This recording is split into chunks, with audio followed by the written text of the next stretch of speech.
I ended my relationship with my girlfriend after overhearing her mock my generosity in front of her friends, treating it as a game to manipulate me. This betrayal not only broke my trust, but also led me to take legal action. Here's how it unfolded. I'm a 28-year-old sales manager from a middle-class background. I met my ex-girlfriend, 26, at a mutual friend's birthday party last year. She worked as a marketing coordinator and came across as down-to-earth.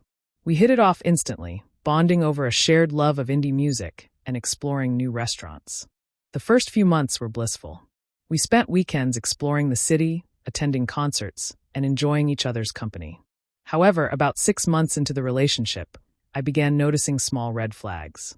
She often forgot her wallet during outings, casually mentioned how her ex used to shower her with expensive gifts, and frequently ordered the most expensive items when I treated her to dinner, all without a word of thanks. I brushed these off as minor quirks, believing we could work through them. Things changed when she introduced me to her friend group. They were flashy and materialistic, obsessed with designer brands and luxury lifestyles. Around them, she seemed different, more superficial and dismissive. She boasted about the gifts I gave her and the places I took her, but it felt performative. Last month, for her birthday, I planned a surprise dinner at an upscale restaurant with her 3 closest friends. I had saved up to make it special. During the dinner, I noticed her friends exchanging sly smiles and giggling whenever I offered to pay for more drinks or dessert. It made me uneasy, but I brushed it off until I overheard their conversation. On my way back from the restroom, I paused outside the partially open door to our private dining area. That's when I heard her say, "He's so easy to manipulate. Just bat your eyes, mention how your ex treated you, and boom, he's pulling out his wallet.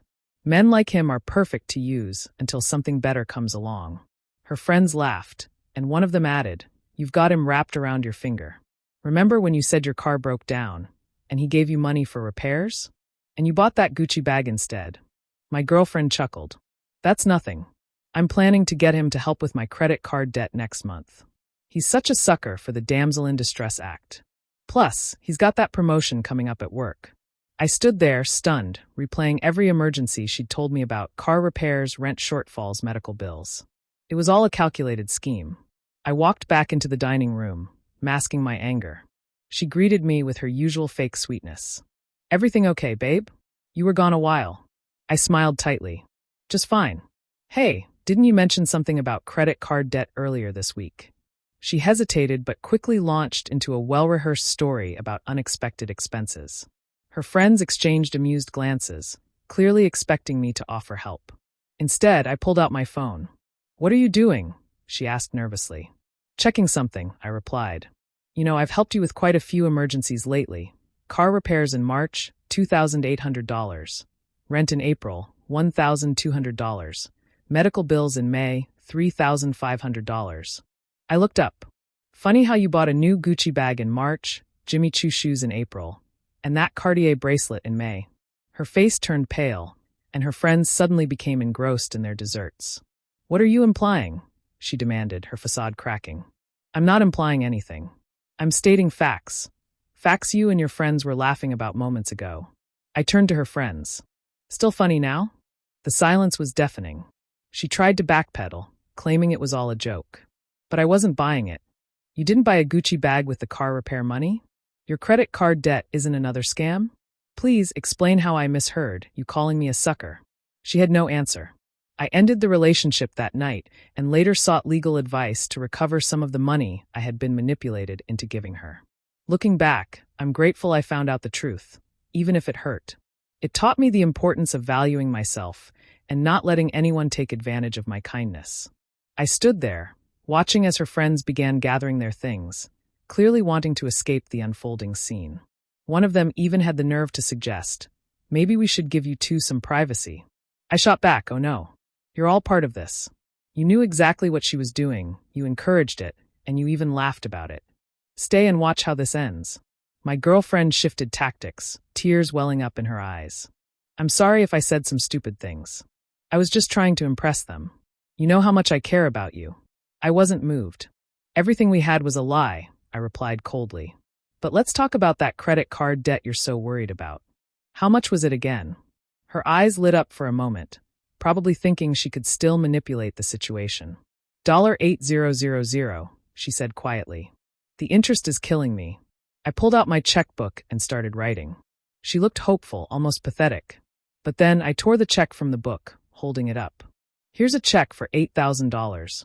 She reached for it eagerly, but I pulled it back. But first, I want you to admit to everyone at this table exactly what you've been doing. No excuses, no spin. The truth. Her gaze flickered between the check and the faces around her. Finally, the greed overtook her pride. Fine, she said, her voice cold and calculated. Yes, I've been playing you. You're a nice guy with a good job, easy to manipulate. I used the car repair money for the back rent.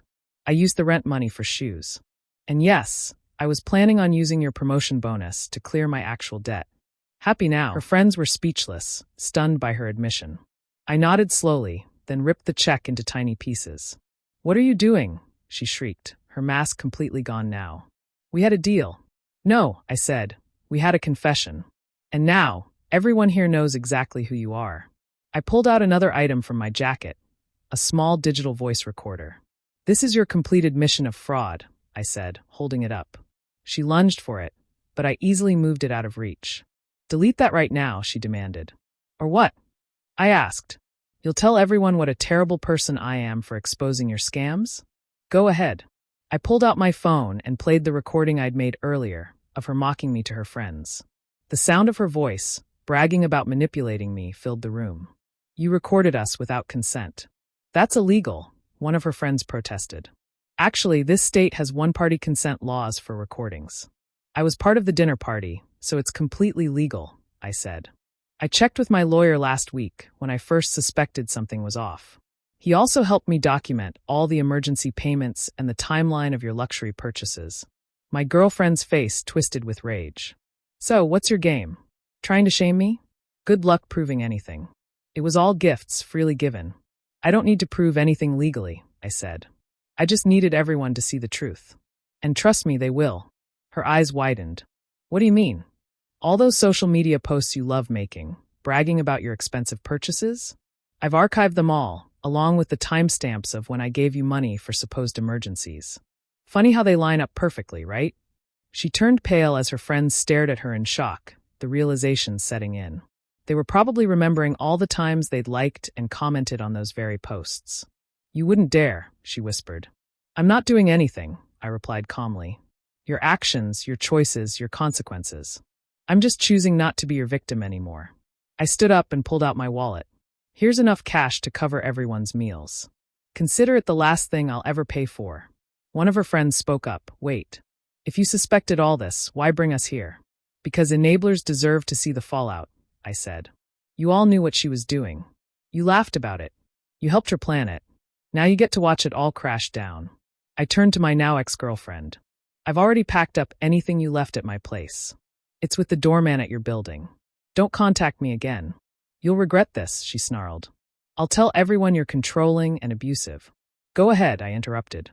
The recordings, the documentation, the witnesses, all of that's here. Try it. See how that works out. I looked around the table. I'm sure your friends will be happy to back up your story, right? The silence spoke volumes. Her friends were already distancing themselves, probably realizing that associating with her could ruin their own reputations. I'm not going to do anything, I said calmly. But from now on, you'll have to find your own lifestyle. No more scamming good people who actually care about you. I turned to leave, but she grabbed my arm. Wait, we can work this out. I'll pay you back everything, I swear. Just don't expose me like this. Like what? I asked. Like how you exposed me to your friends. Like how you mocked me behind my back. Like how you turned my generosity into a joke. I gently removed her hand from my arm. The difference is, I'm not exposing anything. Your own actions and words did that. One of her friends, the quietest one throughout the dinner, finally spoke up. He's right. What we did, what we encouraged, it was wrong. I'm sorry. My ex shot her a venomous look. Shut up. Don't you dare take his side. I turned to the group. This is who she really is. Remember this moment the next time she comes to you with a sob story about needing money or help. As I walked toward the exit, I could hear the chaos erupt behind me. My ex was yelling at her friends, accusations flying. I didn't look back. The next few days were interesting. My phone blew up with messages, First angry, then pleading, then threatening, and finally apologetic. I blocked her number. Her friends started reaching out too. Some apologized, others tried defending her. A few even tried to guilt-trip me about ruining her life. I blocked them all. She tried showing up at my workplace once, causing a scene about how I'd abandoned her when she needed help. Security escorted her out. After consulting with my lawyer, I decided to file a civil lawsuit for fraud and misrepresentation. The evidence was overwhelming. I had the recordings of her admitting to the scams, text messages about fake emergencies, bank transfers, and even her social media posts showing luxury purchases made with my money. The court case was straightforward. Despite her attempts to paint the money as gifts, the judge saw through it. Her recorded admission about deliberately deceiving me for financial gain was damning. The court ordered her to repay $7,500 plus legal fees. She tried claiming she couldn't afford it, but my lawyer found she still had most of the luxury items she bought with my money. The court gave her 30 days to either pay or surrender the items for liquidation. It's been 2 months since the judgment. I've spent a lot of time reflecting on the red flags I ignored and the lessons I learned. I don't regret being generous. That's who I am. But I've learned that real generosity is appreciated quietly, not exploited publicly. The hardest part wasn't the money. It was realizing that someone could take one of your best qualities and weaponize it against you. But I refused to let her turn my kindness into a weakness. Instead, I turned her mockery into motivation to stand up for myself.